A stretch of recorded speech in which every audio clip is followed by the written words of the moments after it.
Alright, let's embark on a culinary adventure and make the ultimate tandoori roti right at home. We're going to recreate that authentic tandoori flavor without needing any specialized equipment. And trust me, no fancy tandoor required. We'll use a simple stovetop method to achieve that smoky, charred perfection. This recipe is designed for the everyday cook, so don't be intimidated.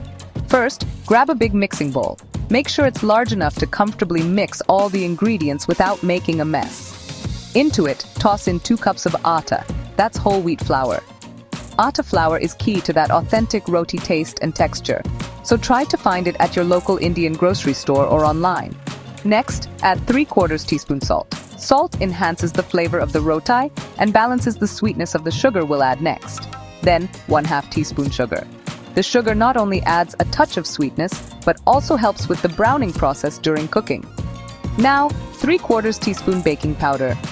Baking powder gives the rotis a light and airy texture, preventing them from becoming too dense. And just a pinch of baking soda. The baking soda reacts with the yogurt to create even more lift and tenderness in the rotis. Give it a good mix with a whisk. This ensures that all the dry ingredients are evenly distributed, which is crucial for a consistent texture. Now, add 3 tablespoons of plain yogurt. The yogurt adds moisture and a slight tang, contributing to the soft and pliable texture of the dough. And 2 tablespoons of oil. The oil helps to create a tender crumb and prevents the rotis from becoming too dry. I love using my hands for this part. It really allows you to feel the texture of the dough as it comes together. Rub the flour until the oil and yogurt disappear into a soft, crumbly texture. This step is important for ensuring that the fat is evenly distributed throughout the flour. Time to bring it all together. We're going to gradually add water and knead the dough until it forms a smooth, elastic ball. Add water slowly, kneading as you go. This prevents the dough from becoming too wet and sticky. I usually need about 1/2 cup, plus a little more. The exact amount of water may vary depending on the humidity and the type of flour you're using. You want a smooth dough, soft but not too sticky. It should be easy to handle and roll out without tearing. Once it feels right, drizzle a little oil on top. This will prevent the dough from drying out while it rests. Knead it once more and cover with a damp cloth. The damp cloth keeps the dough hydrated and prevents the skin from forming. Let it rest for about 30 to 45 minutes. This allows the gluten to relax, resulting in softer and more pliable rotis. Rested dough is the secret to soft rotis. Don't skip this step. It makes a huge difference in the final product. When you're ready, divide it into 8 equal balls. This will ensure that each roti cooks evenly, around 60 to 65 grams each. Using a kitchen scale is the best way to achieve consistent results. Now, heat up your tawa or a mini wok. The pan needs to be screaming hot to get that perfect tandoori char. An iron one is best, but use what you have. A heavy-bottomed pan will distribute the heat more evenly. Roll out a dough ball into a thick circle. Aim for a uniform thickness to ensure even cooking. About 5 to 6 inches across. Don't worry if it's not perfectly round. Rustic is charming. Don't go super thin. These rotis need some heft. A thicker roti will hold up better to the direct flame and won't dry out as quickly. Here's a cool trick. This is what separates a good roti from a great one.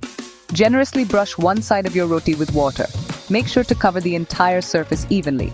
This helps it stick to the pan. No tandoor needed. The water creates steam that helps the roti puff up and cook evenly. Once your pan is scorching hot, you should almost see a slight shimmer on the surface of the pan. Place the roti wet side down. The water will instantly sizzle and create a bond between the roti and the pan. In about 20 to 30 seconds, keep a close eye on it, as cooking times may vary. You'll see bubbles popping up. Magic! This is a sign that the roti is cooking properly and starting to puff up. Now for the fun part. This is where the magic really happens, and you get that authentic tandoori look. Carefully flip your wok or tawa upside down over the flame. Be extremely cautious during this step to avoid any burns. Use gloves if you need to, safety first. It's always better to be safe than sorry when working with an open flame. Let the direct heat give you that classic tandoori char. The flames will create those beautiful smoky spots that are characteristic of tandoori roti. Move the pan around so it cooks evenly.